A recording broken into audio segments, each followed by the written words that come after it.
வணக்கம் நண்பர்களே. காலையில் எழுந்தவுடன் சில வார்த்தைகளை சொல்வதன் மூலம் உங்கள் வாழ்க்கையின் திசையை மாற்ற முடியும் என்று நான் சொன்னால் நம்புவீர்களா? இது உங்களுக்கு ஒரு அற்புதமாக தோன்றலாம். ஆனால் இன்று நான் உங்களுக்கு அந்த ரகசியத்தை அறிமுகப்படுத்தப் போகிறேன். அதை ரிஷிகள் பிரம்ம முகூர்த்தத்தின் அமிர்தம் என்று அழைத்தார்கள். இந்த ரகசியத்தை நீங்கள் அறிந்து கொண்டு வெறும் 5 நிமிடங்கள் இதற்கு ஒதுக்கினால் வாழ்க்கையில் இதுவரை கடினமாக தோன்றியது எளிதாகிவிடும். இதை நம் ரிஷிகளும் முனிவர்களும் ஆயிரக்கணக்கான ஆண்டுகளாக கடைபிடித்து வருகிறார்கள். ஆனால் அவர்கள் இந்த விஷயங்களை எல்லோரிடமும் சொல்லவில்லை. ஏனென்றால் உண்மையில் தங்கள் வாழ்க்கையை மாற்ற தயாராக இருப்பவர்களுக்கு மட்டுமே இந்த ஞானம் கொடுக்கப்படுகிறது. நீங்களும் அப்படிப்பட்ட ஒரு சாதகராக இருந்தால் இந்த வீடியோவை இறுதி வரை நிச்சயம் பாருங்கள். ஏனென்றால் இதன் ஒவ்வொரு வார்த்தையிலும் உங்கள் நனவை மாற்றக்கூடியவர்களே. பிரம்ம முகூர்த்தம் என்பது ஒரு சாதாரண நேரம் அல்ல. முழு பிரபஞ்சமும் அமைதியாக காத்திருக்கும் தருணம் அது. யார் அந்த அமைதியை அடையாளம் காண வந்திருக்கிறார்கள் என்று. இந்த நேரம் விழித்தெழுவதற்கு மட்டுமல்ல, விழிப்புணர்வு அடைவதற்கும் உரியது. உலகம் உறங்கிக் கொண்டிருக்கும் போது ஆன்மா அழைக்கிறது. அந்த அழைப்பை யாராவது கேட்க முடிந்தால் படைப்பு அவர்களின் சங்கல்பத்தை தனது கட்டளையாக ஏற்றுக்கொள்கிறது. ரிஷிகள் ஆயிரக்கணக்கான ஆண்டுகளாக இந்த ரகசியத்தை தங்கள் சாதனா மூலம் வாழ்ந்து நிரூபித்திருக்கிறார்கள். பிரம்ம முகூர்த்தத்தில் செய்யப்படும் எந்த ஒரு சங்கல்பம், மந்திரம் அல்லது பிரார்த்தனை நேரடியாக பிரபஞ்ச உணர்வை சென்றடைகிறது என்று அவர்கள் கூறியுள்ளனர். ஆனால் நினைவில் கொள்ளுங்கள், இது ஒரு இயந்திர செயல்முறை அல்ல. இது ஒரு உணர்வு, ஒரு உள்ளழைப்பு.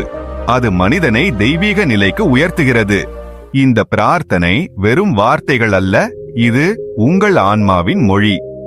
ஒரு தாயின் இதயம் தனது குழந்தையின் அழைப்பை அடையாளம் கண்டுகொள்வது போல பிரம்ம முகூர்த்தத்தில் தன்னை முழுமையாக அர்ப்பணிக்கும் சாதகரின் அழைப்பை பிரபஞ்சமும் அடையாளம் காண்கிறது. ஆனால் கேள்வி என்னவென்றால், இந்த பிரார்த்தனையை எப்படி செய்வது? சில வார்த்தைகளை சொல்வதால் எல்லாம் மாறிவிடுமா? இதற்கு ஏதேனும் சிறப்பு செயல்முறை உள்ளதா? இந்த பிரார்த்தனை ஒரு குறிப்பிட்ட உணர்வுடன் இணைக்கப்பட்டுள்ளதா அல்லது வழக்கமான பிரார்த்தனையின் விளைவு நீங்கள் என்ன சொல்கிறீர்கள் என்பதை பொறுத்தது அல்லவா? மாறாக நீங்கள் அதை எந்த உணர்வுடன் சொல்கிறீர்கள் என்பதை பொறுத்தது.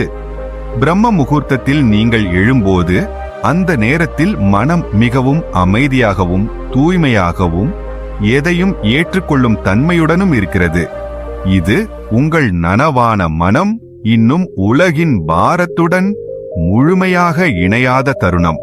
அப்படிப்பட்ட நிலையில் அந்த தருணத்தில் கண்களை மூடிக்கொண்டு ஒரு பிரார்த்தனையை முழு உணர்வுடன் செய்தால் அது பிரபஞ்சத்தின் மிக நுட்பமான மட்டத்தில் எதிரொலிக்கத் தொடங்குகிறது.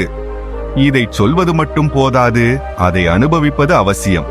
நீங்கள் பிரார்த்தனை செய்யும் பொழுது உங்கள் வார்த்தைகள் ஒளியாக மாறி வானத்தில் பறப்பதாக கற்பனை செய்து பாருங்கள். அவை வெறும் வார்த்தைகள் அல்ல, ஆற்றல். அந்த ஆற்றலை நீங்கள் சரியான திசையில் செலுத்த அறிந்தால் அது உங்கள் வாழ்க்கையில் மீண்டும் நிகழ்வுகளாக இறங்கத் தொடங்குகிறது. ஒரு விதை மண்ணில் விதைக்கப்படுவது போல.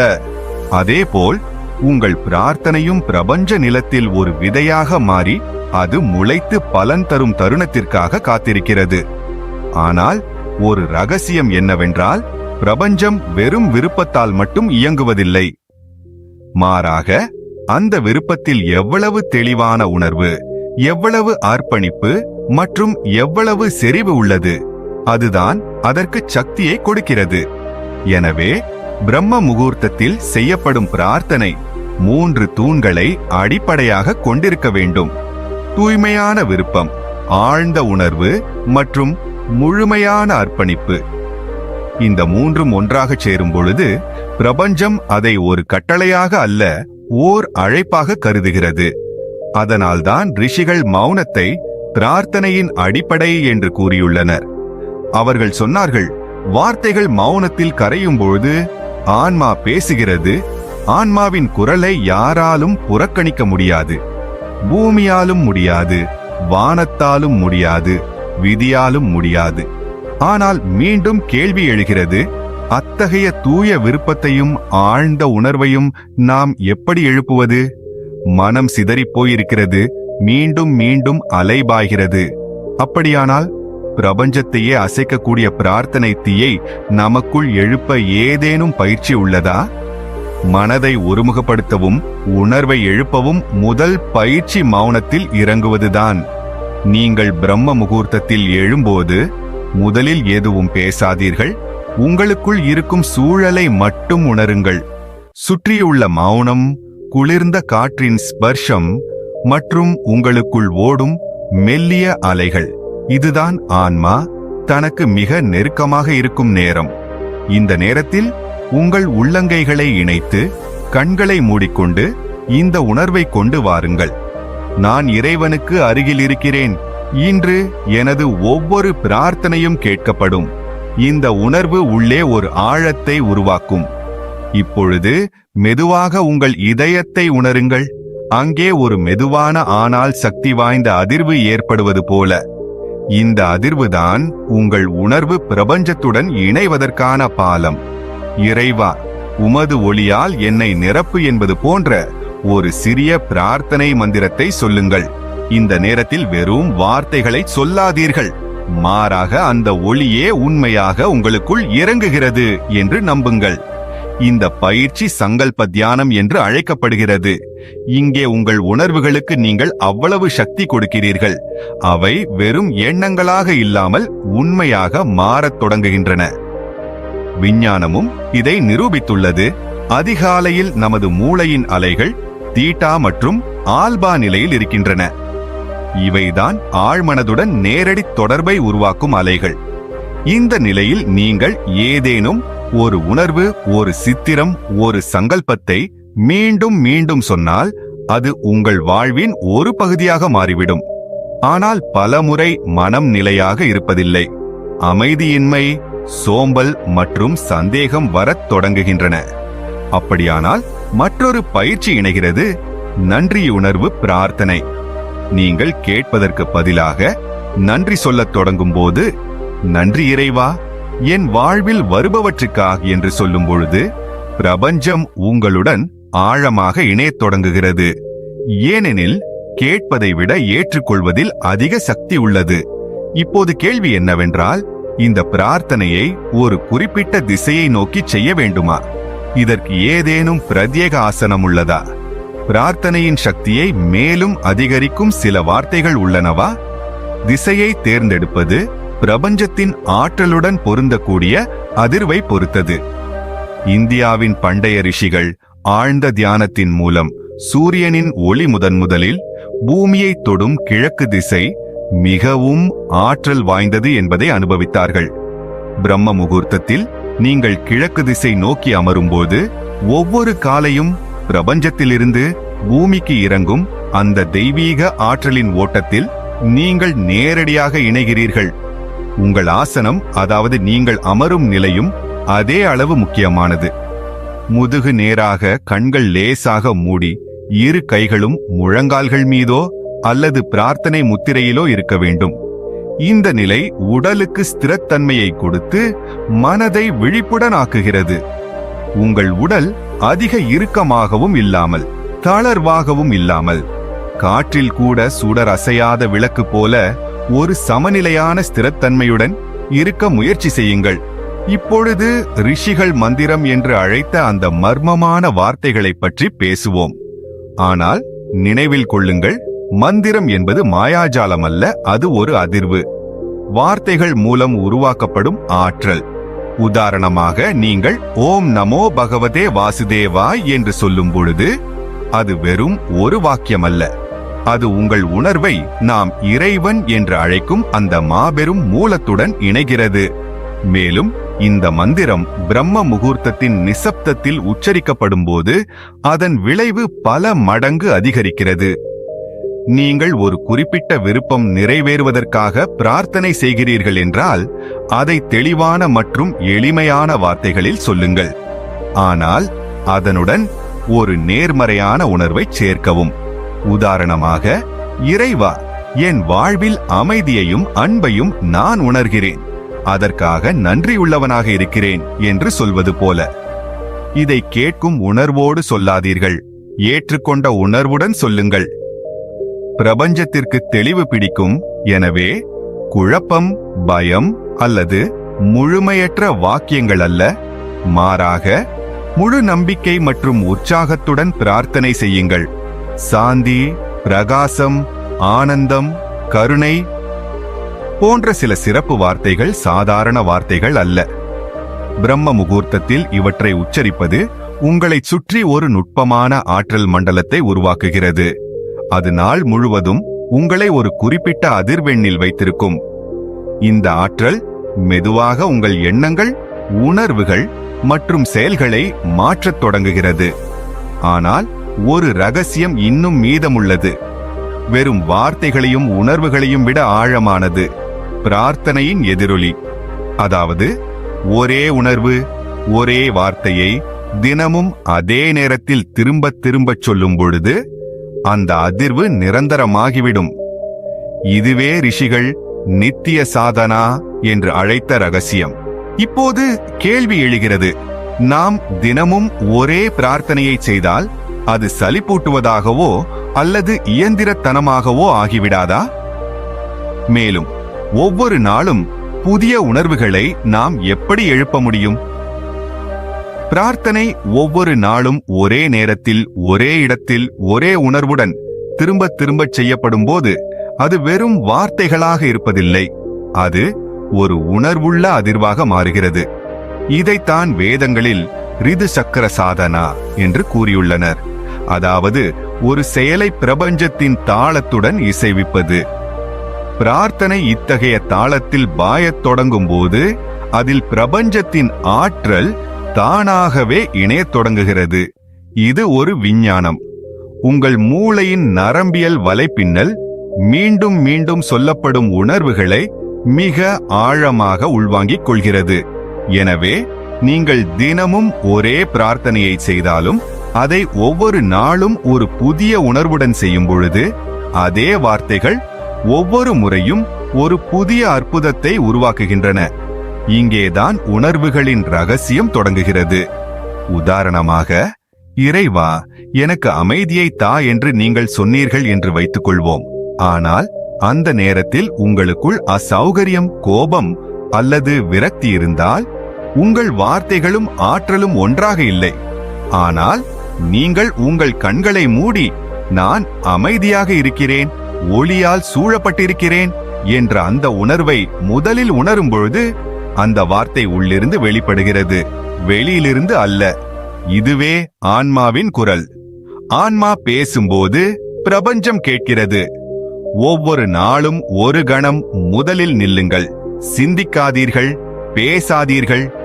வெறுமனே மௌனத்தில் இறங்கி அந்த பிரார்த்தனையை உங்களுக்குள் அனுபவியுங்கள். உள்ளிருந்து வார்த்தைகள் பீரிட்டு வராதவரை பேசாதீர்கள். ஒருமுறை அந்த உணர்வு எழுந்தவுடன் பிரார்த்தனைக்கு மெதுவாக வார்த்தை வடிவம் கொடுங்கள். ஆறு முதலில் உள்ளே பாய்ந்து பின்னர் வெளியே பீரிட்டு வருவது போல வார்த்தைகளின் ஓட்டத்தை உணர்வுகளின் வேரிலிருந்து பீரிட விடுங்கள். இங்கே மற்றொரு ஆழ்ந்த ரகசியம் உள்ளது. உங்கள் பிரார்த்தனை ஒவ்வொரு நாளும் புதியதாக இருக்க வேண்டும் என்று நீங்கள் விரும்பினால் உங்கள் வாழ்க்கையின் அனுபவங்களை அதன் ஒரு பகுதியாக ஆக்குங்கள். உதாரணமாக, ஒரு நாள் நீங்கள் ஒருவரை மன்னித்திருந்தால் அடுத்த நாள் காலை பிரார்த்தனையில், இறைவா மன்னிப்பின் அனுபவத்தை எனக்கு கொடுத்தாய், அதற்காக நன்றி. இன்று எனக்கு மன்னிக்கும் உணர்வை இன்னும் ஆழமாகத்தா என்று சொல்லுங்கள். இப்பொழுது இந்த பிரார்த்தனை இயந்திரத்தனமானதாக இல்லை, அது உயிரோட்டமுள்ளதாகிவிட்டது. இதுதான் பிரார்த்தனையை ஆன்மாவின் குரலாக மாற்றுகிறது. ஏனென்றால் இப்பொழுது அது வாழ்க்கையுடன் இணைந்துவிட்டது. ஆனால் கேள்வி என்னவென்றால், உணர்வும் வார்த்தைகளும் மட்டும் போதுமானதா? பிரார்த்தனையின் சக்தி 100 மடங்கு அதிகரிக்கும்படியான குறிப்பிட்ட நேரம், நாள் அல்லது சூழல் ஏதேனும் உள்ளதா? இயற்கையிடம் ஒரு கண்ணுக்கு தெரியாத கடிகாரம் உள்ளது. அது ஒவ்வொரு கணத்தையும், ஒவ்வொரு நாளையும், ஒவ்வொரு பருவத்தையும் ஒரு சிறப்பு ஆற்றலால் நிரப்புகிறது. நாம் பிரபஞ்சத்தின் அந்த கடிகாரத்துடன் தாளம் இசைத்தால் நமது பிரார்த்தனை வெறும் ஒரு சங்கல்பம் அல்ல, அது ஒரு பிரபஞ்ச நிகழ்வாக மாறிவிடுகிறது. இந்த தருணங்களைத்தான் பண்டைய இந்திய பாரம்பரியத்தில் முகூர்த்தம், திதி மற்றும் நட்சத்திரம் என்று அழைத்தார்கள். ஆனால் இந்த வார்த்தைகள் வெறும் ஜோதிடத்தினுடையவை அல்ல, அவை உணர்வு விஞ்ஞானத்துடன் தொடர்புடைய ரகசியங்கள். பிரம்ம முகூர்த்தத்தில் செய்யப்படும் பிரார்த்தனை ஏனென்றால் சக்தி வாய்ந்ததாக இருக்கிறது என்றால், அந்த நேரத்தில் பூமி, சூரியன் மற்றும் உங்கள் ஆன்மா ஆகிய மூன்றின் அலைகளும் ஒரு சிறப்பு சமநிலையில் இருக்கின்றன. இந்த சமநிலை சுமார் 96 நிமிடங்கள் நீடிக்கும். சூரிய உதயத்திற்கு முன்பு வளிமண்டலத்தில் தமஸ், இருள் மறைந்து சத்வம் விழித்தெழும்போது இந்த காலம் ஏற்படுகிறது. இந்த காலத்தையே தேவயான காலம் என்று அழைத்தார்கள். அப்போது தேவர்கள் உங்கள் உணர்வுடன் நேரடியாக உரையாட முடியும். இது தவிர பௌர்ணமி, அமாவாசை, சங்கராந்தி, ஏகாதசி, மகா சிவராத்திரி அல்லது குரு பௌர்ணமி போன்ற சில நாட்கள் தாமாகவே பிரபஞ்ச ஆற்றலின் மையங்களாக மாறிவிடுகின்றன. இந்த திதிகளில் உங்கள் பிரார்த்தனை உங்களுடையதாக மட்டும் இருப்பதில்லை, அது அந்த நாளின் கூட்டு ஆற்றல் மண்டலத்தில் நுழைந்து விடுகிறது. இது ஒரு அமைதியான ஏரியில் நீங்கள் ஒரு கல்லை எறிவது போன்றது. நேரமும் இடமும் சரியாக இருந்தால் அதன் அலைகள் வெகு தூரம் செல்கின்றன. பிரார்த்தனை செய்யும் பொழுது சூழலின் தூய்மையும் அதே அளவு அவசியம். நீங்கள் தூபம், தீபம் அல்லது சில அமைதியான மந்திரங்களுடன் பிரார்த்தனையை தொடங்கினால் அது சூழலின் ஆற்றலை உயர்த்துகிறது. புல்லாங்குழல், மணி, ஸ்வரமண்டல் போன்ற அமைதியான இசைக்கருவிகள் அனைத்தும் பிரபஞ்ச அதிர்வுகளை ஈர்க்கின்றன. அதனால்தான் கோவில்களில் மணி அடிக்கும் வழக்கம் உள்ளது. ஏனென்றால் அது ஒரு வகை ஆற்றலை அழைக்கிறது. இந்த எல்லா ரகசியங்களுக்கும் மத்தியில் மிக ரகசியமான விஷயம் என்னவென்றால், சில நேரங்களில் பிரபஞ்சமே சமிக்ஞை கொடுக்கிறது. உதாரணமாக, உங்கள் மனம் திடீரென்று அமைதியாகிவிடும் போது, அல்லது எந்த காரணமும் இல்லாமல் கண்களிலிருந்து கண்ணீர் வரும்போது, அல்லது ஒரு பழைய சங்கல்பத்தின் நினைவு எழும்போது, இவையெல்லாம் அந்த நேரத்தில் பிரபஞ்சம் உங்களை கேட்க தயாராக இருக்கிறது என்பதற்கான சமிக்ஞைகள். அந்த நேரத்தில் நீங்கள் மௌனத்தில் இறங்கி ஒரே ஒரு பிரார்த்தனையை செய்தால் கூட அது நேரடியாக உங்கள் விதியில் இறங்கக்கூடும். இருப்பினும் ஒரு கேள்வி எஞ்சியுள்ளது. பிரார்த்தனை என்பது கேட்பது மட்டும்தானா? பிரபஞ்சத்திடம் எல்லா நேரமும் ஏதாவது கேட்பதுதான் சரியா? அல்லது பிரார்த்தனைக்கு வேறு ஏதேனும் ஆழமான நோக்கம் உள்ளதா? நாம் பிரார்த்தனை செய்யும் பொழுது நமது நோக்கம் பெரும்பாலும் ஏதேனும் ஒன்றை பெறுவது, எதையாவது மாற்றுவது அல்லது ஒரு வலியிலிருந்து விடுபடுவது என்பதாகவே இருக்கும். ஆனால் ரிஷிகள் பிரார்த்தனையை வெறும் ஆசைகளின் வெளிப்பாடாக கருதவில்லை. அவர்கள் அதை ஆன்மாவின் பயணத்திற்கான ஒரு கருவியாக கருதினர். மனிதனை தெய்வீகத்துடன் இணைக்கும் ஒரு பாலம் அது. அதனால்தான் அவர்கள் பிரார்த்தனையை 3 நிலைகளாக பிரித்தார்கள்.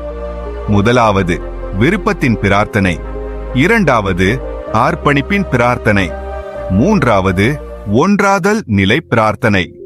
முதல் நிலையில் நாம் கேட்கிறோம், இது நாம் இறைவா, என் தேர்வில் வெற்றி பெறச் செய், என் நோயை குணப்படுத்து, என் விருப்பத்தை நிறைவேற்று என்று சொல்லும் நிலை. இது இயல்பானது. வாழ்க்கையின் ஏதோ ஒரு கட்டத்தில் நாம் அனைவரும் இதை அனுபவிக்கிறோம். இது ஒரு தொடக்கமாகும்.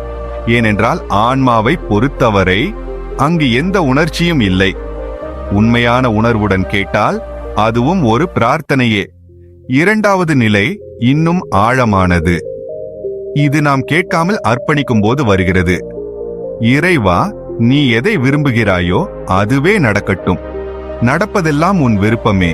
அதை புரிந்து கொள்ளவும் தாங்கிக் கொள்ளவும் எனக்கு சக்தியை கொடு. இது பிரார்த்தனை நமது கட்டுப்பாட்டிலிருந்து விடுபட்டு இறைவனின் விருப்பத்தில் கரையத் தொடங்கும் நிலை. இது ஒரு நதிகடலுக்கு முன்னால் பாய்வதை நிறுத்திவிட்டு தன்னை அர்ப்பணிப்பது போன்றது. மூன்றாவது மற்றும் இறுதி நிலை மிகவும் அற்புதமானது. அப்பொழுது வார்த்தைகளும் இல்லை, உணர்வும் இல்லை, மௌனம் மட்டுமே எஞ்சியிருக்கும். இது பேசாமல் செய்யப்படும் பிரார்த்தனை. இதில் நான் மற்றும் நீ என்ற வேறுபாடு மறைந்துவிடும். இது எந்த நோக்கத்துடனும் செய்யப்படாத ஆன்மாவின் அழைப்பு. மாறாக அது தனது இருப்பின் முழுமையை அனுபவிப்பதற்காக நிகழ்கிறது. இதைத்தான் உபநிடதங்களில் நிஷ்டை பிரார்த்தனை என்று கூறியுள்ளனர். இதில் சாதகன் தானே பிரம்மமாக ஆகிவிடுகிறான். ஒருவர் இந்த 3 நிலைகளையும் கடக்கும் பொழுது அவரது பிரார்த்தனையில் அதிர்வு இருப்பதில்லை, மாறாக ஒளி இருக்கிறது. அவர் இனி பிரபஞ்சத்திடம் எதுவும் கேட்பதில்லை. அவரே பிரபஞ்சத்தின் ஒரு உயிரோட்டமான பகுதியாக மாறிவிடுகிறார். அப்பொழுது அவரது இருப்பே பிரார்த்தனையாகிவிடுகிறது. இதனால்தான் ராமகிருஷ்ண பரமஹம்சர், ஞானேஸ்வர் அல்லது லாஹிரி மகாசேயர் போன்ற ஆத்மஞானி யோகிகளின் மௌனமான பிரசன்னம் கூட மக்களுக்குள் இறை உணர்வை எழுப்பியது. ஆனால் ஒரு விஷயம் மீதமுள்ளது. நாம் இந்த 3வது நிலையை எப்படி அடைவது? உணர்வும் அர்ப்பணிப்பும் மட்டும் போதுமானதா, அல்லது இதற்கு ஏதேனும் ஆன்மீக பயிற்சியும் தேவையா? பிரார்த்தனை ஒரு உணர்வு. ஆனால் அந்த உணர்வு தொடர்ச்சியான பயிற்சி மற்றும் தூய்மையுடன் இணைக்கப்படும் பொழுது அது ஆன்மீக பயிற்சியாக, சாதனா மாறுகிறது. இதுதான் ஒரு சாதாரண மனிதன் சாதகனாக மாறும் மாற்றம்.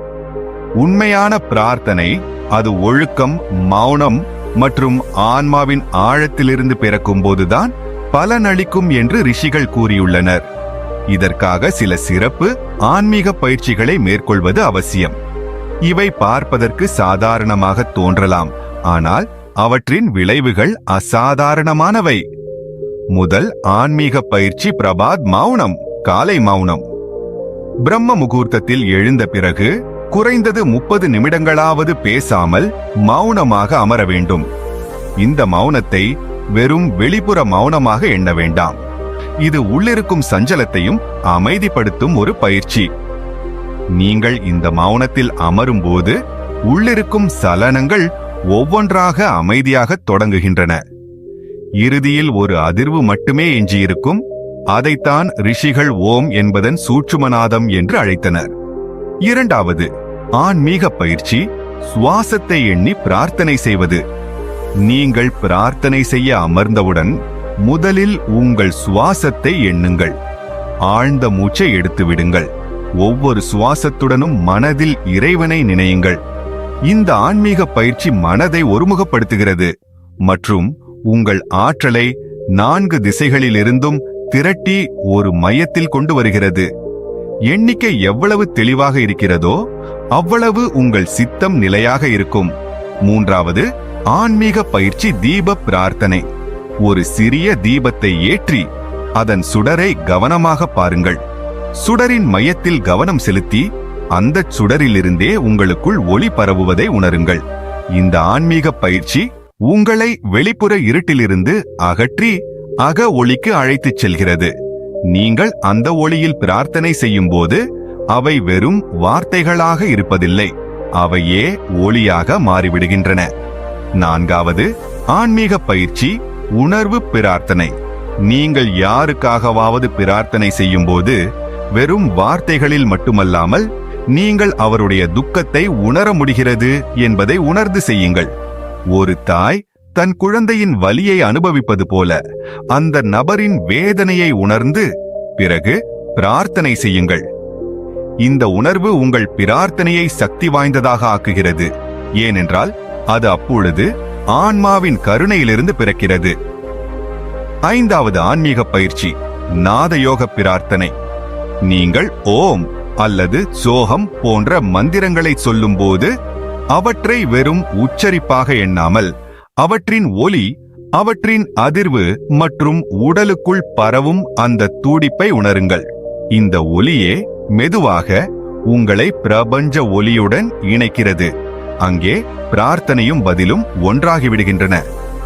இந்த ஆன்மீக பயிற்சிகள் பார்ப்பதற்கு சாதாரணமாக தோன்றினாலும் அவற்றை உண்மையான ஈடுபாட்டுடனும் ஒழுக்கத்துடனும் செய்யும் பொழுது அவை ஒருவரை சாதகனாகவும் சாதகனை ஆன்மாவின் ஆழத்திற்கும் அழைத்துச் செல்கின்றன.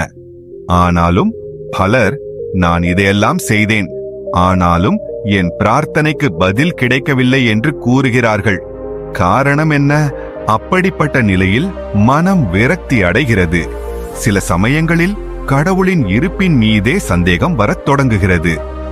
ஆனால் உண்மையில் கடவுள் நம்மை கேட்பதில்லையா? அல்லது நாம் தான் அந்த தொடர்பை புரிந்து கொள்ளவில்லையா? பிரார்த்தனைக்கு பலன் கிடைக்காமல் போவதற்கு மிகப்பெரிய காரணம் சஞ்சலமான சித்தம், அலைபாயும் மனம் என்று மகரிஷிகள் கூறியுள்ளனர். நாம் பிரார்த்தனை செய்யும் பொழுது நமது வெளிநாக்கு ஒன்று சொல்ல, உள்ளிருக்கும் மனமோ வேறு திசையில் ஓடிக்கொண்டிருக்கும். இது யாரோ ஒருவர் விளக்கேற்ற விரும்பும் போதும் நாலாபுறமிருந்தும் காற்று வீசுவதை போன்றது. அது எரிகிறது, ஆனால் நிலையாக இருக்க முடிவதில்லை. மேலும் இறைவன் நிலையான சுடரை மட்டுமே பார்க்கிறார், அதிர்வை அல்ல. இரண்டாவது காரணம், பிரார்த்தனையின் நோக்கம் சுயநலத்தால் மட்டுமே தூண்டப்பட்டிருப்பது. நாம் நமது விருப்பங்களை நிறைவேற்றுவதற்காக மட்டுமே பிரார்த்தனை செய்தால் அந்த பிரார்த்தனை ஆழமானதாக இருக்காது. ஆன்மாவின் பிரார்த்தனையில் அர்ப்பணிப்பு இருக்கும், வெறும் கோரிக்கை அல்ல. நாம், இறைவா, எனக்கு எது சிறந்ததோ அதை கொடு, ஒருவேளை என்னால் இப்போது அதை புரிந்து கொள்ள முடியாவிட்டாலும் பரவாயில்லை என்று சொல்லும் பொழுது நமது பிரார்த்தனை ஒரு புதிய நிலையை அடைகிறது. மூன்றாவது காரணம், காலப்போக்கில் பொறுமை இல்லாமை. பிரபஞ்சத்தின் விதிகள் நமது கடிகாரத்தின்படி இயங்குவதில்லை. நாம் உடனடி பலன்களை விரும்புகிறோம், ஆனால் தெய்வீக திட்டம் நீண்ட காலத்திற்கானது. சில சமயங்களில் பல ஆண்டுகளுக்கு பிறகு நமக்கு கிடைக்கும் பலன் கூட நாம் வெகு காலத்திற்கு முன்பே செய்து மறந்து போன அதே பிரார்த்தனையின் பதிலாக இருக்கலாம். நான்காவது காரணம், முரண்பாடான செயல்களின் தடை. நாள் முழுவதும் நாம் செய்யும் செயல்கள் நமது பிரார்த்தனைக்கு முரணாக இருந்தால் அந்த ஆற்றல்கள் மோதிக்கொள்கின்றன. உதாரணமாக, ஒருவர் காலையில் இறைவா எனக்கு அமைதியை தா என்று சொல்லிவிட்டு நாள் முழுவதும் வாக்குவாதங்களில் ஈடுபட்டால் அந்த பிரார்த்தனை உள்ளே சென்று சேராது. பிரார்த்தனையை வெறும் வார்த்தைகளால் மட்டுமல்ல, செயல்களாலும் உறுதிப்படுத்த வேண்டும். ஐந்தாவது காரணம், அவநம்பிக்கையின் நுட்பமான நிழல். வெளியே நாம் நம்பிக்கை இருப்பதாக சொல்லலாம், ஆனால் உள்ளே ஒரு பயம், உண்மையில் என் பிரார்த்தனை கேட்கப்படுகிறதா என்ற ஒரு சந்தேகம் இருக்கும். இந்த அதிர்வு நமது பிரார்த்தனையின் திசை திருப்புகிறது. இறைவன் உணர்வை பார்க்கிறார், அந்த உணர்விலேயே சந்தேகம் இருந்தால் அந்த அதிர்வு முறிந்துவிடும். இறுதி காரணம், பிரார்த்தனைக்கு பின்னால் ஆன்மா இணையாமல் இருப்பது. நாம் வெறும் வார்த்தைகள் மற்றும் உணர்வுகளுக்குள் மட்டுப்பட்டிருக்கும் வரை அது ஒரு மனரீதியான செயலாகவே இருக்கிறது. ஆனால் இதயம், ஆன்மா மற்றும் உணர்வு மூன்றும் ஒன்றாக அந்த பிரார்த்தனையில் இறங்கும் போதுதான் அது பிரபஞ்சத்தின் மூலத்தை சென்றடைகிறது. இப்போது கேள்வி எழுகிறது, இந்த தடைகளை எப்படி தாண்டுவது? மேலும் இந்த நிழல் தடைகளை அகற்றி நேரடியாக இறைவனுடன் இணையக்கூடிய பழங்கால யுக்தி ஏதேனும் உள்ளதா? ஒரு சாதாரண மனிதன் பிரார்த்தனை செய்யும் போது அவன் இறைவனிடம் ஏதோ கேட்கிறான். ஆனால் ஒரு யோகி பிரார்த்தனை செய்யும் போது அவன் கேட்பதில்லை, இணைகிறான். இதுவே ஒரு யாசகனுக்கும் ஒரு சாதகனுக்கும் உள்ள வித்தியாசம். இந்த இணைப்பிற்காகவே ரிஷிகள் சில மிகவும் ரகசியமான மற்றும் சக்தி வாய்ந்த முறைகளை உருவாக்கினார்கள். அவற்றை நாம் யோக பிரார்த்தனை முறைகள் என்று அழைக்கலாம். முதல் முறை பிராண சமர்ப்பணம். பிரம்ம முகூர்த்தத்தில் நீங்கள் அமைதியாக அமர்ந்து உங்கள் கண்களை மூடிக்கொண்டு 10 முறை ஆழ்ந்த சுவாசம் எடுங்கள். ஒவ்வொரு சுவாசத்தை உள்ளிழுக்கும் போதும் நீங்கள் பிரபஞ்சத்திலிருந்து ஆற்றலை பெறுகிறீர்கள் என்று கற்பனை செய்யுங்கள். வெளியே விடும்பொழுது உங்கள் எல்லா பயங்கள், ஆசைகள் மற்றும் சந்தேகங்களை விட்டுவிடுகிறீர்கள் என்று உணருங்கள். நீங்கள் இந்த செயல்முறையை செய்யும் பொழுது உங்கள் உடலும் மனமும் ஒரு சிறப்பு தாளத்திற்கு வருகின்றன. அதை ரிஷிகள் சத்திய சங்கல்ப லயம் என்று அழைத்தனர். இரண்டாவது முறை நாபி மைய பிரார்த்தனை. பண்டைய தந்திர நூல்களில் ஒருவர் தனது பிரார்த்தனையை நாபிக்கு அருகில் அமைந்துள்ள மணிப்பூர சக்கரத்தில் மையப்படுத்தி அங்கிருந்தே வார்த்தைகளை உணரும்போது அந்த அதிர்வு நேரடியாக பிரபஞ்ச உணர்வை சென்றடைகிறது என்று கூறப்பட்டுள்ளது. ஏனென்றால் இங்கிருந்துதான் நமது இச்சா சக்தியும் ஆற்றலின் மூலமும் செயல்படுகின்றன. நீங்கள் பிரார்த்தனை செய்யும் பொழுது உங்கள் மனதை அந்த சக்கரத்தில் மையப்படுத்துங்கள். இதனால் உங்கள் பிரார்த்தனை வெறும் வார்த்தையாக இல்லாமல் ஆற்றலாக மாறும். 3வது முறை திரிகால ஸ்மரண பிரார்த்தனை. இதன் பொருள் கடந்த காலம், நிகழ்காலம் மற்றும் எதிர்காலம் ஆகிய 3 காலங்களையும் ஒரே நேரத்தில் மனதில் வைத்து பிரார்த்தனை செய்வது. உதாரணமாக, நீங்கள் இறைவா, எனக்கு என்ன நடந்ததோ அது என் செயல்களின் விளைவு என்று நான் அறிவேன். இப்போது நடப்பது உன் கருணை, இனி நடப்பது உன் சங்கல்பத்தின்படியே நடக்கும் என்று சொல்லுங்கள். ஒரு சாதகர் இந்த உணர்வுடன் பிரார்த்தனை செய்யும் பொழுது அவர் தனது முழு காலத்திலும் இறைவனை அழைக்கிறார். அப்பொழுது இறைவன் கேட்பது மட்டுமல்ல, கூடவே நடக்கத் தொடங்குகிறார். 4வது முறை ஸ்வரயோக பிரார்த்தனை. இதில் நீங்கள் உங்கள் வலது மற்றும் இடது நாசி துவாரங்களின் தாளத்தை அடையாளம் கண்டு அதற்கேற்ப பிரார்த்தனை செய்கிறீர்கள். இடது நாசி சுவாசம் செயலில் இருந்தால் அமைதியான பிரார்த்தனையை செய்யுங்கள். வலது நாசி சுவாசம் இயங்கினால் சக்தி மற்றும் தைரியத்திற்காக பிரார்த்தனை செய்யுங்கள். இரண்டும் ஒரே நேரத்தில் இயங்கினால் அதை ரிஷிகள் சுஷும்னாவின் வாசல் திறப்பது என்று அழைத்தனர். அதுவே மிக உயர்ந்த பிரார்த்தனைக்கான சிறந்த நேரமாகும். இந்த நேரத்தில் செய்யப்படும் பிரார்த்தனை நேரடியாக பிரபஞ்ச உணர்வில் கலந்துவிடுகிறது. 5வது முறை மானசீக பிரதிதுனி சாதனா. நீங்கள் பிரார்த்தனை செய்யும் போது அதை வெளியே மட்டும் சொல்லாதீர்கள். மாறாக அந்த வார்த்தைகள் உங்களுக்குள் எதிரொலிப்பது போல உங்கள் உணர்வில் அதை கேளுங்கள். இந்த செயல்பாட்டில் உங்கள் மூளை, உங்கள் ஆன்மா மற்றும் பிரபஞ்சம் ஒரே மாதிரியான ஒலி அலைகளில் மூழ்கிவிடுகின்றன. இதுவே துறவி துளசிதாசர் மன் ரமயா என்று அழைத்த நிலை. இங்கே மனம் இறைவனின் அலைகளுடன் ஒன்றாகிவிடுகிறது. இந்த 5 பண்டைய முறைகளையும் நீங்கள் மெதுவாக உள்வாங்கிக் கொண்டால் உங்கள் பிரார்த்தனை இனி வெறும் வார்த்தைகளின் கூட்டமாக இருக்காது. அது ஒரு தெய்வீக தொடர்பாடலாக மாறும். ஆனால் மற்றொரு ரகசியம் உள்ளது. இந்த முறைகளை பயன்படுத்திய பிறகும் பிரார்த்தனைக்கு பதில் வருகிறது என்பதை காட்டும் சில சிறப்பு அறிகுறிகள் கிடைக்குமா? பிரார்த்தனை நாம் வார்த்தைகளால் பேசும்போது மட்டும் முழுமையடைவதில்லை. பிரபஞ்சம் அதற்கு பதிலாக அசைவுகளை வெளிப்படுத்தும் போதுதான் அது முழுமையடைகிறது. இந்த பதில் பல முறை நேரடியாக வருவதில்லை, மாறாக அறிகுறிகள் மூலம் வருகிறது. இந்த அறிகுறிகள் மிகவும் நுட்பமானவை. ஆனால் தியானத்திலும் விழிப்புணர்விலும் இருப்பவரால் மட்டுமே அவற்றை அடையாளம் காண முடியும். உங்கள் பிரார்த்தனை கேட்கப்பட்டுவிட்டது என்பதை காட்டும் 7 ரகசிய அறிகுறிகளை ரிஷிகளும் யோகிகளும் விவரித்துள்ளனர். முதல் அறிகுறி, திடீரென உள்ளே அமைதி ஏற்படுவதை உணர்வது. நீங்கள் ஒரு ஆழ்ந்த பிரார்த்தனை செய்தீர்கள், அதன் பிறகு மனம் அமைதியான கடல் போல ஆகிவிட்டது. எந்த அசைவும் இல்லை, எந்த கவலையும் இல்லை. இது உங்கள் உணர்வு, இறைவனின் உணர்வை தொட்ட நிலை. அந்த தொடுதல் அமைதி வடிவில் இறங்குகிறது. 2வது அறிகுறி, கனவுகளில் தெய்வீக சின்னங்கள் அல்லது வழிகாட்டுதல்கள் வருவது. நீங்கள் பிரம்ம முகூர்த்தத்தில் பிரார்த்தனை செய்து அதே நாள் இரவில் ஒளி, ஏதேனும் ஒரு ரிஷி, ஒரு தெய்வம் அல்லது ஒரு சுட்டிக்காட்டும் அறிகுறி போன்ற அற்புதமான கனவை கண்டால் பதில் அனுப்பப்பட்டுவிட்டது என்பதற்கான அறிகுறி இது. பழங்காலத்தில் இதுவே இறைவனின் மொழியை புரிந்து கொள்வதற்கான ஊடகமாக இருந்தது. 3வது அறிகுறி, உங்களைச் சுற்றியுள்ள விஷயங்கள் திடீரென மாறுவது. உதாரணமாக, ஒரு தடை திடீரென நீங்குவது, ஒரு பழைய நண்பர் தொடர்பு கொள்வது அல்லது ஒரு விரும்பத்தகாத நிகழ்வு திடீரென நல்லதாக மாறுவது. பிரபஞ்சம் தனது பதிலை நிகழ்வுகள் மற்றும் சூழ்நிலைகள் மூலமாகவும் வெளிப்படுத்துகிறது. 4வது அறிகுறி, ஒரு புனித நூல் தானாக திறந்து அந்த பக்கத்தில் பதில் கிடைப்பது.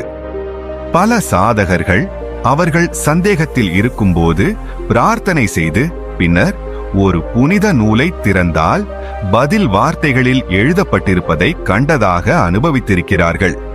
இது தற்செயல் நிகழ்வு அல்ல, இது பிரபஞ்சத்தின் நேரடி பிரதிபலிப்பு. 5வது அறிகுறி, உடலில் ஆற்றல் திடீரென அதிகரிப்பது அல்லது அதிர்வு ஏற்படுவதை உணர்வது. பிரார்த்தனை ஆழமாக கேட்கப்படும் பொழுது உடலின் சூட்சும மையங்களில் அதன் தாக்கம் ஏற்படுகிறது. குறிப்பாக இதயம் அல்லது ஆக்ஞா சக்கரத்தில் லேசான அதிர்வு, வெப்பம் அல்லது துடிப்பு ஏற்படுவதை உணர்வது ஒரு தெய்வீக பதிலின் சின்னமாகும். 6வது அறிகுறி, ஓர் அறிமுகமில்லாத நபர் திடீரென வந்து உங்கள் மனதில் இருந்த அதே விஷயத்தை சொல்வது.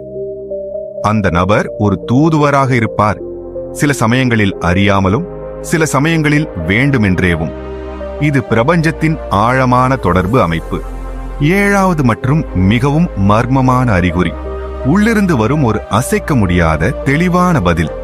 தர்க்கமின்றி, சந்தேகமின்றி, கவலைப்படாதே, எல்லாம் சரியாகிவிடும் என்று உள்ளே யாரோ சொல்வது போல. இந்த உள்குரல் இறைவனின் பதிலாகவே இருக்கிறது.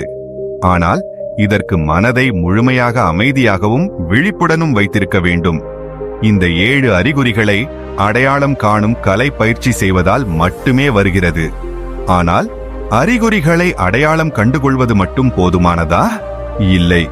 இறைவன் உங்கள் பிரார்த்தனையை கேட்பது மட்டுமல்லாமல் அவரே உங்களுக்குள் வெளிப்பட வேண்டும் என்று நீங்கள் விரும்பினால் அதற்காக ஒரு மிகவும் மர்மமான ஆன்மீக பயிற்சி உள்ளது.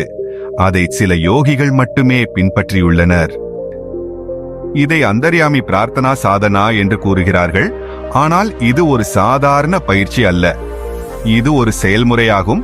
இதில் சாதகர் தனது இதயத்தை மிகவும் தூய்மைப்படுத்துகிறார், தனது சங்கல்பத்தை மிகவும் வலுப்படுத்துகிறார், மேலும் தனது உணர்வை மிகவும் ஆழமாக்குகிறார்.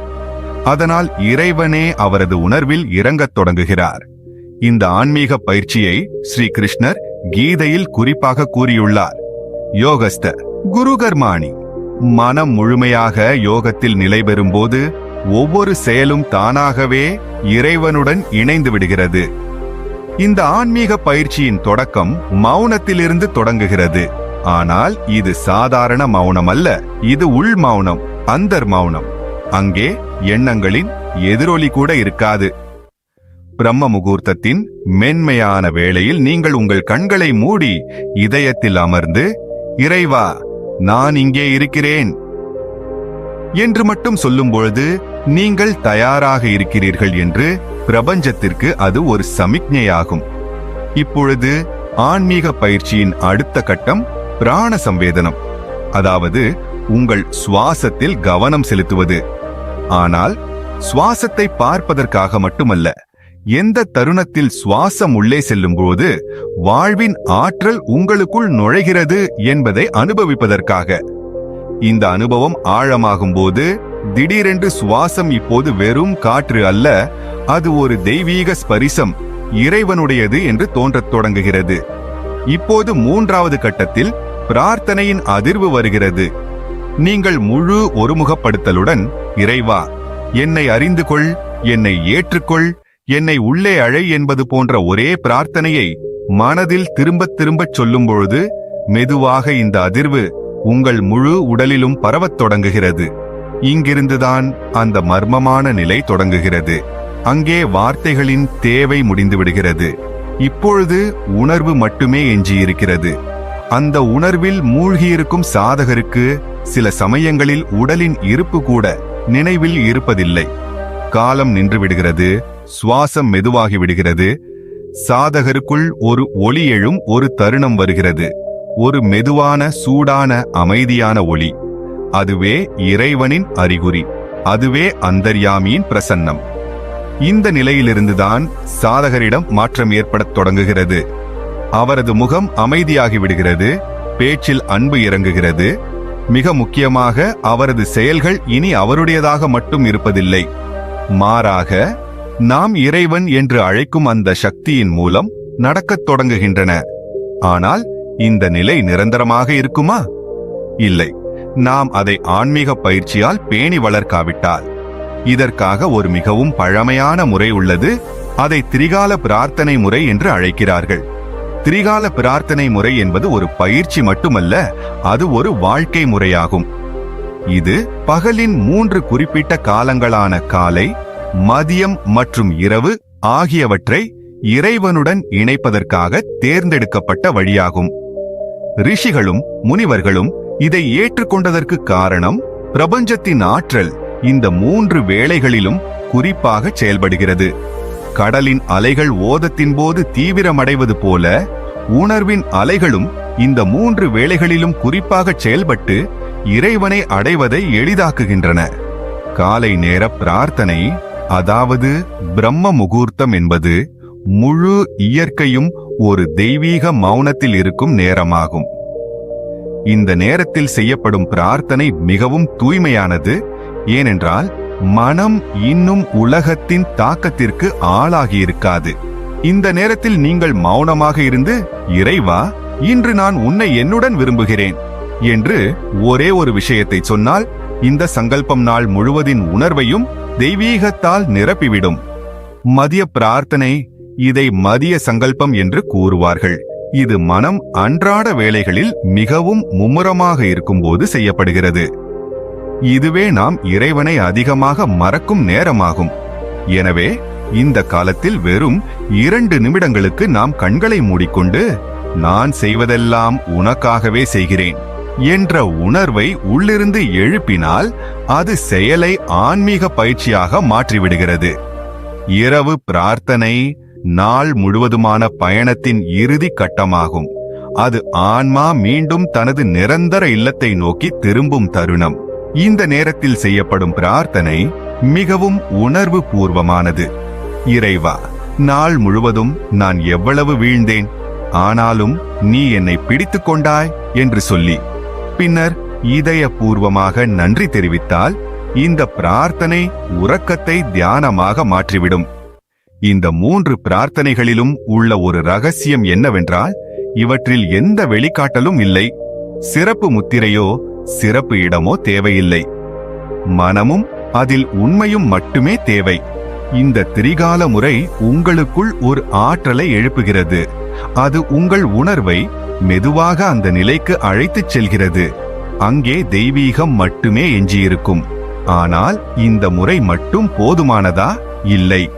ஏனென்றால் பலர் இந்த 3 பிரார்த்தனைகளையும் செய்கிறார்கள், ஆனாலும் அவர்களுக்கு இறைவனின் இருப்பை உணர முடிவதில்லை. ஏனென்றால் அவர்கள் ஒரு ரகசிய தவறை செய்கிறார்கள். எவ்வளவு உண்மையான பிரார்த்தனையை செய்தாலும் அது சாதகனை இறைவனிடமிருந்து விலக்கி வைக்கும் ஒரு தவறு.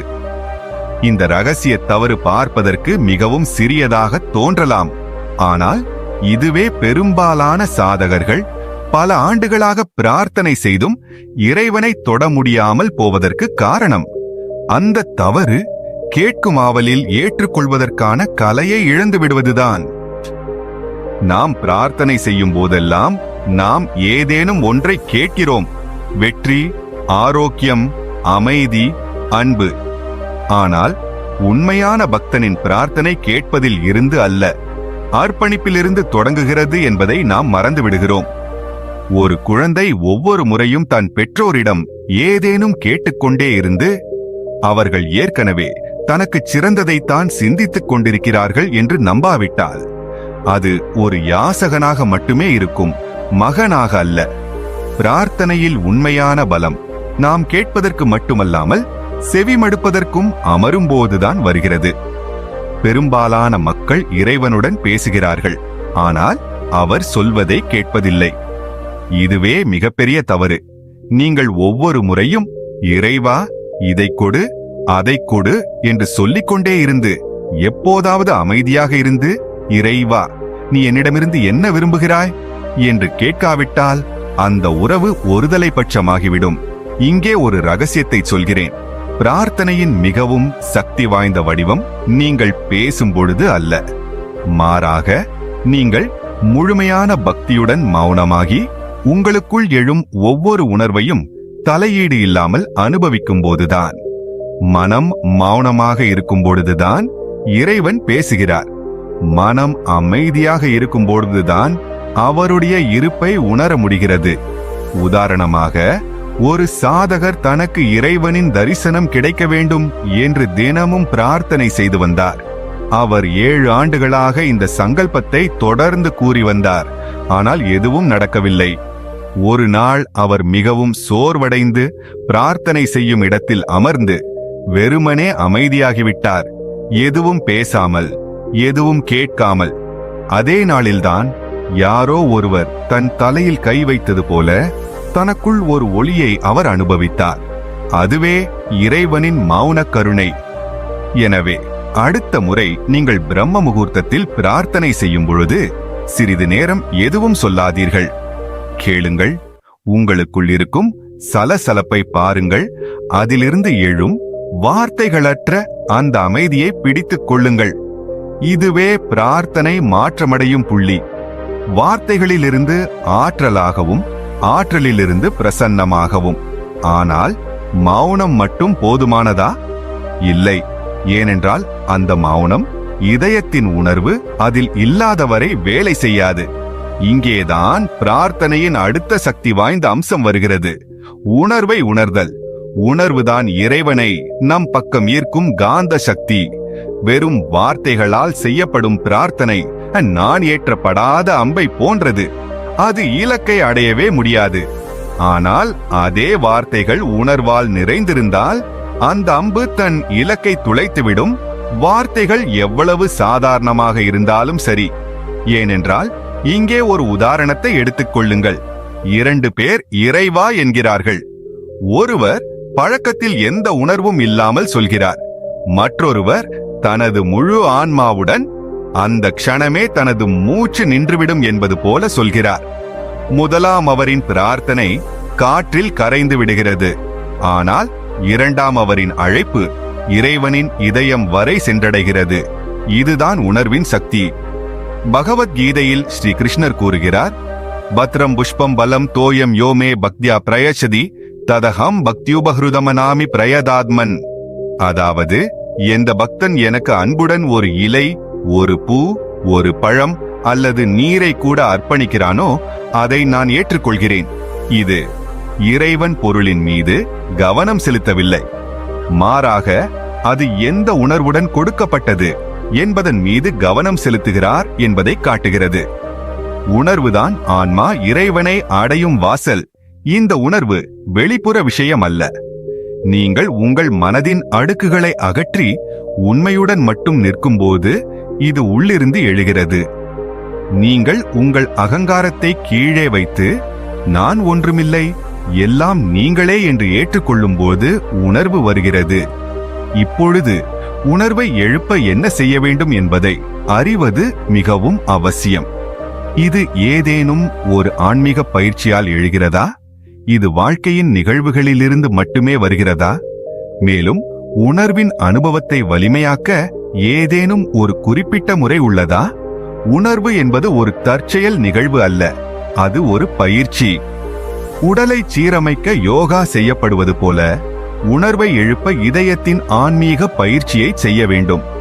இந்த ஆன்மீக பயிற்சி ரகசியமானது.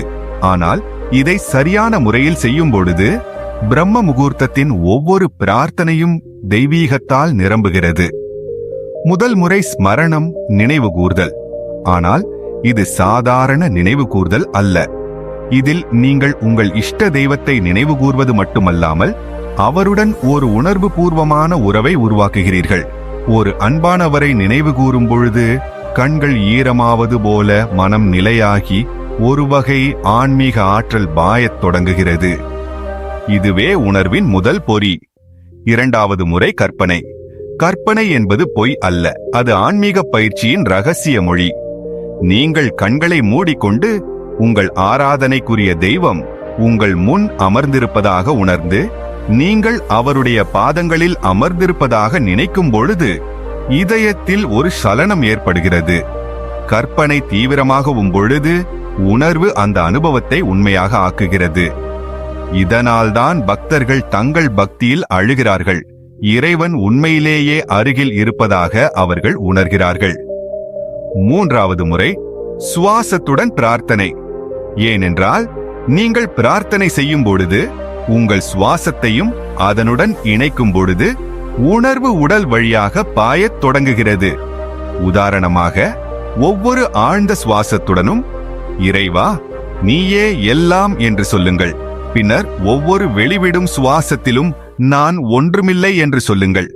மெதுவாக இந்த உணர்வு உங்கள் உடலில் பரவத் தொடங்கி ஒரு அதிர்வை, அதாவது வைப்ரேஷனை உருவாக்கும்.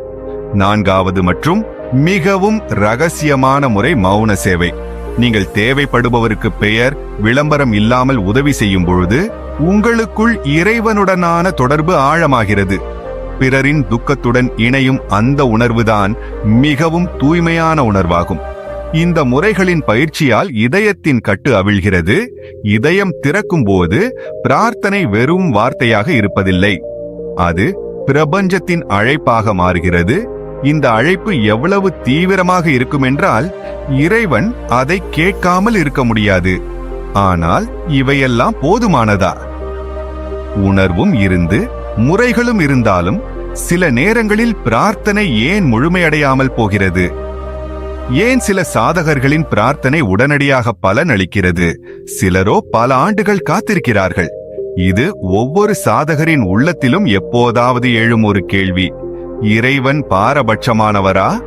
ஒருவரின் பிரார்த்தனையை உடனே கேட்டுவிட்டு மற்றொருவரை பல ஆண்டுகள் அமைதியாக காத்திருக்க வைக்கிறாரா? இல்லை, இறைவன் ஒருபோதும் பாரபட்சமானவர் அல்ல. ஆனால் அவருடைய பதில் நமது உணர்வுடன் சேர்த்து நமது தயாரிப்பையும் பொறுத்தது. நீங்கள் ஒரு விதையை விதைத்து அதே நாளில் பழத்தை எதிர்பார்க்கிறீர்கள் என்று கற்பனை செய்து பாருங்கள். அது சாத்தியமா?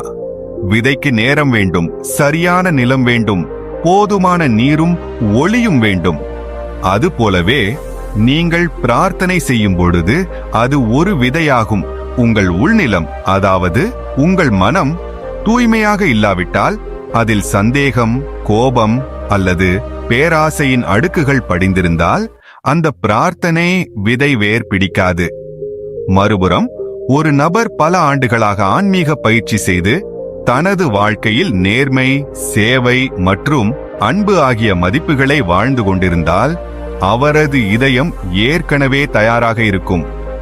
அவரது ஒவ்வொரு பிரார்த்தனையும் அந்த வளமான நிலத்தில் விதைக்கப்படுகிறது. அங்கே பழங்கள் விரைவில் வருகின்றன. எனவே வெளிப்பார்வைக்கு அவருடைய பிரார்த்தனை உடனடியாக கேட்கப்பட்டு விட்டது போல தோன்றும். ஆனால் உள் தயாரிப்பு பல ஆண்டுகளாக நடந்து கொண்டிருக்கும். இங்கே ஒரு அழகான உவமை வருகிறது. ஒரு சாதகர் பல ஆண்டுகளாக இறைவனை தியானித்தார். அவருடைய எந்த விருப்பமும் நிறைவேறவில்லை. ஒரு நாள் அவர் விரக்தியடைந்து, இறைவா, நான் உனக்கு அன்பானவன் இல்லையா என்று கேட்டார். அதே இரவு அவர் கனவில் இறைவனை கண்டார். அவர் புன்னகைத்தவாறு, நீ என்னுடையவன் என்பதால்தான் நான் உனக்கு தாமதமாக கொடுக்கிறேன். உனக்கு கொடுப்பதற்கு முன் உன்னை அதற்கு தகுதியானவனாக ஆக்குவதற்காக என்றார். இறைவன் உடனடியாக பதிலளிக்க ஒரு இயந்திரம் அல்ல என்பதை புரிந்து கொள்ளுங்கள். அவர் ஒரு தந்தை, அன்பில் மூழ்கிய ஆசிரியர். எப்பொழுது, என்ன, எப்படி கொடுக்க வேண்டும் என்று அவருக்கு தெரியும். பல முறை தாமதம் நம்மை உள்ளிருந்து வலிமையாக்குவதற்காகவே ஏற்படுகிறது. நாம் அந்த தகுதியை அடையும் போது நாம் நினைத்து கூட பார்க்காதது நமக்கு கிடைக்கிறது. ஆனால் இங்கே மற்றொரு ரகசியம் மறைந்துள்ளது. சில பிரார்த்தனைகள் பேசப்படாமலேயே பிரபஞ்சம் அவற்றை பிடித்துக் கொள்கிறது. ஏனென்றால் அவை வெறும் உணர்வால் அல்ல, சரணாகதியால் செய்யப்படுகின்றன. சரணாகதியின் பொருள் என்ன? அது வெறும் வார்த்தையா அல்லது ஒரு உயிரோட்டமான அனுபவமா? சரணாகதி என்பது ஒரு தோல்வி அல்ல, அது மிக உயர்ந்த வெற்றியாகும். இது திரும்பி வராமலும் திசையை கேட்காமலும் ஒரு நதி கடலில் கலப்பது போல சாதகர் தன்னை இறைவனின் பாதங்களில் விட்டுவிடும் நிலை. சரணாகதியின் பொருள், இனி நான் இல்லை, இனி நீ மட்டுமே. நாம் பிரார்த்தனை செய்யும் போது பெரும்பாலும் நமக்குள்ளே இரண்டு விஷயங்கள் ஓடுகின்றன. ஒருபுறம் ஆசை, மறுபுறம் பயம். நமது விருப்பம் நிறைவேற வேண்டும் என்று நாம் விரும்புகிறோம். ஆனால் அது நிறைவேறாவிட்டால் என்ன செய்வது என்றும் பயப்படுகிறோம். இந்த இருமை மனப்பான்மையே பிரார்த்தனையின் சக்தியை குறைக்கிறது. ஆனால் சரணாகதி நிகழும்போது சாதகர், இறைவா, உனக்கு எது சரி என்று படுகிறதோ அதைச் செய், நான் உன்னுடையவன் மட்டுமே என்று மட்டும் சொல்கிறார். அந்த க்ஷணத்திலிருந்து பிரார்த்தனை நம்முடையதாக மட்டும் இருப்பதில்லை, அது இறைவனின் திட்டத்தின் ஒரு பகுதியாக மாறிவிடுகிறது. இதுவே அந்த ரகசியம். இதன் காரணமாக சரணாகதியுடன் செய்யப்படும் பிரார்த்தனை ஒருபோதும் நிராகரிக்கப்படுவதில்லை. ஏனென்றால் அதில் நான் இருப்பதில்லை, அங்கே அவர் மட்டுமே இருக்கிறார். ஒருமுறை ஒரு பக்தர் கங்கை கரையில் அமர்ந்து தனது பிரச்சனைகளை பற்றி கவலைப்பட்டுக் கொண்டிருப்பதை பார்த்தார்கள். ஒரு துறவி அருகில் வந்து, "நீ பிரார்த்தனை செய்தாயா?" என்று கேட்டார். அவர், "ஆம், ஆனால் பதில் கிடைக்கவில்லை" என்றார். துறவி புன்னகைத்து, "அப்படியானால் இப்போது ஏன் கவலை? ஒன்று நீ பிரார்த்தனை செய்திருக்கிறாய், அல்லது கவலைப்பட்டுக் கொண்டிருக்கிறாய். இரண்டும் ஒரே நேரத்தில் செல்ல முடியாது. உண்மையான சரணாகதியுடன் பிரார்த்தனை செய்திருந்தால் இப்போது இறைவன் மீது நம்பிக்கை வை." இங்கே சரணாகதியின் மற்றொரு சிறப்பு அம்சம் வருகிறது. கர்ம சரணாகதி என்பதன் பொருள் நீங்கள் செயலற்றுப் போவது என்பதல்ல. இதன் பொருள் நீங்கள் தொடர்ந்து செயல்களை செய்யுங்கள், ஆனால் பலனை பற்றிய கவலையை இறைவன் மீது விட்டுவிடுங்கள். ஏனென்றால் இதுவே ஸ்ரீமத் பகவத்கீதையின் தத்துவமாகும். கர்மண்யே வாதிகாரஸ்தே மா பலேஷு கதாசன். அதாவது செயலைச் செய், ஆனால் பலனை எதிர்பார்க்காதே. இங்கிருந்து மற்றொரு அற்புதமான ஞானத்தின் நீரோட்டம் திறக்கிறது. ஒருவர் சரணாகதி உணர்வுடன் தினமும் பிரம்ம முகூர்த்தத்தில் எழுந்து, "இன்றைய நாள் உன்னுடையது இறைவா, என்னுடையது எதுவும் இல்லை" என்று சொல்லும்போது அந்த நாள் இறைவனின் அருளால் நிரம்புகிறது. சரணாகதி என்பது வெறும் வார்த்தை அல்ல, அது வாழ்க்கையின் கண்ணோட்டமாக மாறுகிறது. ஆனால் சரணாகதியும் உணர்வும் மட்டுமே போதுமானதா? இவற்றால் மட்டுமே பிரார்த்தனை பிரபஞ்சத்தை அடைகிறதா? இல்லை. இத்துடன் மற்றொரு ரகசியமும் இணைந்துள்ளது. நாதம், அதாவது ஒலியின் அதிர்வு. ஓம், காயத்ரி, மகா மிருத்யுஞ்சய போன்ற சில சிறப்பு ஒலிகள், வார்த்தைகள், மந்திரங்கள் பிரம்ம முகூர்த்தத்தில் உச்சரிக்கப்படும் போது அவை பிரார்த்தனையின் சக்தியை பல மடங்கு அதிகரிக்கின்றன. பிரபஞ்சம் வெறும் மௌனமாக இல்லை, அது அநாகத நாதத்தால் அடிக்கப்படாத ஒலி நிரம்பியுள்ளது. பண்டைய ரிஷிகள் இதை சப்த பிரம்மம் என்று அழைத்தார்கள். அதாவது சப்தமே ஒலியே பிரம்மம், ஒலியே படைப்பின் ஆதாரம். நீங்கள் பிரம்ம முகூர்த்தத்தில் ஒரு மந்திரத்தை உச்சரிக்கும் பொழுது நீங்கள் வெறும் வார்த்தைகளை பேசுவதில்லை, நீங்கள் பிரபஞ்ச ஆற்றலை எழுப்புகிறீர்கள், அதற்கு வழிகாட்டுகிறீர்கள். காயத்ரி மந்திரம் இதற்கு சிறந்த உதாரணமாகும். அதிகாலை வேளையில் அமைதியாகவும் தெளிவாகவும் பக்தியுடனும் இது ஜபிக்கப்படும் பொழுது இதன் அதிர்வு நமது உடலின் ஆற்றல் அமைப்பான நாடிகளையும் சக்கரங்களையும் செயல்படுத்துகிறது. இது ஒரு விஞ்ஞான செயல்முறை. உச்சரிப்பின் ஒலி அலைகளும் அதன் அதிர்வும் மூளையின் அலைகளை நிலைப்படுத்தி அதை பிரபஞ்ச உணர்வுடன் இணைக்கின்றன. ஒலியின் தாக்கம் வெளியே மட்டுமல்ல, உள்ளேயும் ஏற்படுகிறது. நீங்கள் ஓம் என்று உச்சரிக்கும் பொழுது உங்கள் முதுகுத்தண்டிலிருந்து மூளை வரை ஒரு மெல்லிய அதிர்வு பரவுகிறது. இது தியான நிலையை எளிதாக்குகிறது. இந்த அதிர்வு கண்கள் மூடியிருந்தாலும் இறைவன் இருப்பதை உங்களுக்கு உணர வைக்கிறது. இதயம் திறக்கத் தொடங்குகிறது. இதனால்தான் ஓம் நம சிவாய், அல்லாஹு அக்பர், அவே மரியா அல்லது அமிதாபா என எல்லா மதங்களிலும் ஒலி அல்லது மந்திரங்களின் பயன்பாடு உள்ளது. ஒவ்வொன்றிலும் ஆன்மாவை உயர்த்தும் ஒரு சிறப்பு அலை மறைந்துள்ளது. ஆனால் மந்திரங்களுடன் உணர்வு, தியானம் மற்றும் ஒருமுகப்படுத்தல் இணைந்திருக்கும் போது மட்டுமே அவை பயனுள்ளதாக இருக்கும். வெறுமனே இயந்திரத்தனமாக ஜெபிப்பது உங்களை அந்த ஆற்றலுடன் இணைக்காது. இதனால்தான் பிரம்ம முகூர்த்தத்தில் மந்திர உச்சரிப்பு குறிப்பாக பயனுள்ளதாக கருதப்படுகிறது. ஏனென்றால் அந்த நேரத்தில் சூழல் அமைதியாக இருக்கிறது, மன அலைகள் நிலையாக இருக்கின்றன, பிரபஞ்சமே உங்களை கேட்க தயாராக இருக்கிறது. பூமி, சூரியன் மற்றும் ஆகாயம் ஆகியவற்றுக்கு இடையேயான அதிர்வுகள் மிகவும் சமநிலையில் இருக்கும் நேரம் இது. உங்கள் ஆன்மீக பயிற்சி பிரபஞ்ச ஆற்றல் செயல்படும் அந்த சூட்சும மண்டலத்தில் நேரடியாக நுழைகிறது. ஆனால் இப்போது கேள்வி எழுகிறது, மந்திரங்கள் மட்டுமே போதுமானவையா, அல்லது இவற்றுடன் ஏதேனும் சிறப்பு மனநிலையும் அவசியமா? தியானம்தான் நம்மை வார்த்தைகளுக்கு அப்பால் அழைத்துச் செல்லும் பாலம். பிரார்த்தனையின் ஆன்மா உயிர்ப்புடன் இருக்கும் அந்த மௌனத்திற்கு அழைத்துச் செல்லும்.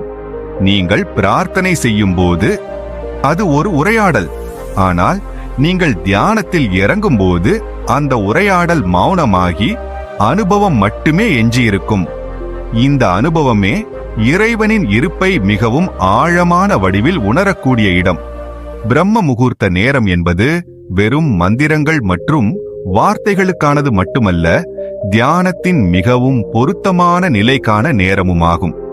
ஏனென்றால் இது இயற்கையே தியானத்தில் இருக்கும் வேளை. பறவைகள் இன்னும் விழிக்கவில்லை, காற்று நிலையாக உள்ளது, மனம் அமைதியாக இருக்கிறது. இந்த நேரம் உங்களை பிரபஞ்சத்துடன் இணைப்பதற்கான சிறந்த வாய்ப்பு. தியானத்தில் நுழைவதற்கான மிக எளிய வழி சுவாசம். நீங்கள் உங்கள் சுவாசத்தை எண்ணும் பொழுது, அதை உணரும் பொழுது, மெதுவாக உங்கள் உடல், எண்ணங்கள் மற்றும் ஆசைகளிலிருந்து விலகிச் செல்கிறீர்கள். நீங்கள் இந்த மௌனத்தில் இறங்கும் பொழுது பிரார்த்தனையே உங்கள் உணர்வாக மாறிவிடுகிறது. இப்பொழுது நீங்கள் பிரார்த்தனை செய்வதில்லை, நீங்களே பிரார்த்தனையாகி விடுகிறீர்கள். ரிஷி முனிவர்கள் இதை தியான யோகம் என்று அழைத்தார்கள். அங்கே மனம், பிராணன் மற்றும் ஆன்மா ஒரே புள்ளியில் நிலை பெறுகின்றன.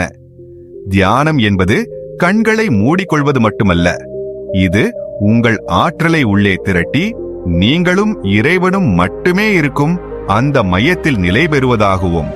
அத்தகைய நிலையில் செய்யப்படும் எந்த ஒரு சங்கல்பமும், அது சிறியதாக இருந்தாலும் சரி, பெரியதாக இருந்தாலும் சரி, நேரடியாக பிரபஞ்சத்தை அடைகிறது. அது வெறும் ஒரு விருப்பமாக இருப்பதில்லை, அது ஒரு உணர்வுள்ள ஆற்றலாக மாறி முழுமையடைவதற்கான பாதையில் பயணிக்கத் தொடங்குகிறது.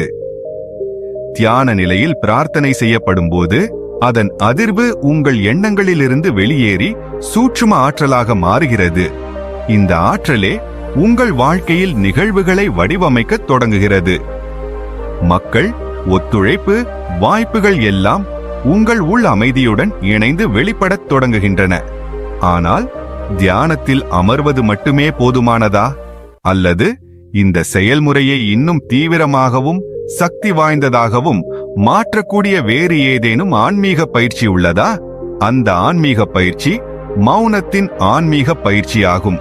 இதை ரிஷிகள் மௌன விரதம் அல்லது மௌன தியானம் என்று அழைத்தார்கள். இது ஒரு சாதாரண மௌனம் அல்ல, மாறாக உள்ளிருக்கும் அனைத்து எண்ணங்கள், இரைச்சல் மற்றும் சங்கல்பங்கள் அமைதியாகிவிடும் ஓர் ஆழ்ந்த நிலையாகும். இந்த மௌனத்தில் நீங்கள் அமரும் பொழுது நீங்கள் இறைவனிடம் எதுவும் சொல்லப் போவதில்லை, நீங்கள் கேட்கப் போகிறீர்கள். பிரம்ம முகூர்த்த நேரம் இந்த மௌன ஆன்மீக பயிற்சிக்கு மிகவும் பொருத்தமானது. ஏனென்றால் இந்த நேரத்தில் உலகின் ஒலிகள் அமைதியாக இருக்கின்றன மற்றும் பிரபஞ்ச ஆற்றலை அதிக தெளிவுடன் கிரகிக்க முடியும். இந்த மௌனம் பேசுவதை தவிர்ப்பது மட்டுமல்ல, இது உள் உரையாடலையும் அமைதிப்படுத்துவதாகவும் ரிஷி யாக்ஞவல்கியர் கூறினார். எந்த க்ஷணம் மனம் சூனியமாகிறதோ அங்கேதான் ஆன்மா இறைவனுடன் உரையாடுகிறது. இந்த மௌனத்தில் செய்யப்படும் பிரார்த்தனை ஒரு கேள்வியாக இருப்பதில்லை, அதுவே பதிலாக மாறிவிடுகிறது. பலமுறை மக்கள், நாங்கள் பிரார்த்தனை செய்கிறோம், ஆனால் பதில் வருவதில்லை என்று கூறுகிறார்கள். காரணம் என்னவென்றால், நாம் பிரார்த்தனை செய்கிறோம், ஆனால் கேட்பதற்கான மௌனத்தை கடைபிடிப்பதில்லை. ஒருவர் மௌனத்தில் அமரும்போது அவர் தனக்குள் ஒரு வகையான தெய்வீக இடத்தை உருவாக்குகிறார். அதில் பிரபஞ்சம் தனது அறிகுறிகளை நிரப்புகிறது.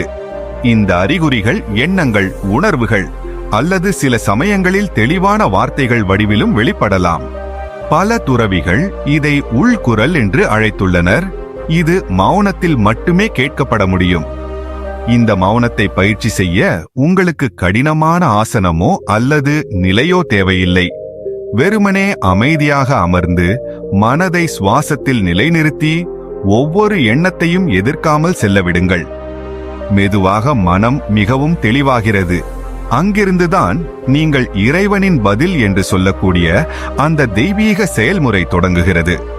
ஆனால் இந்த மௌனம் எவ்வளவு ஆழமாக இருக்க வேண்டும்? இதை மெதுவாக பழக முடியுமா? அல்லது இதற்கென ஏதேனும் சிறப்பு நுட்பம் உள்ளதா? மௌனத்தை அடைவது என்பது திடீரென நிகழும் ஒரு நிகழ்வு அல்ல. அது ஒரு செயல்முறை, ஒரு ஆன்மீக பயிற்சி.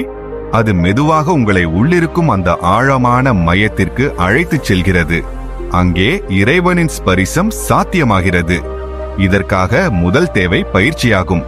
தசைகளுக்கு பயிற்சியால் பலம் கிடைப்பது போல மனதிற்கும் அமைதிக்கான பயிற்சி தேவை.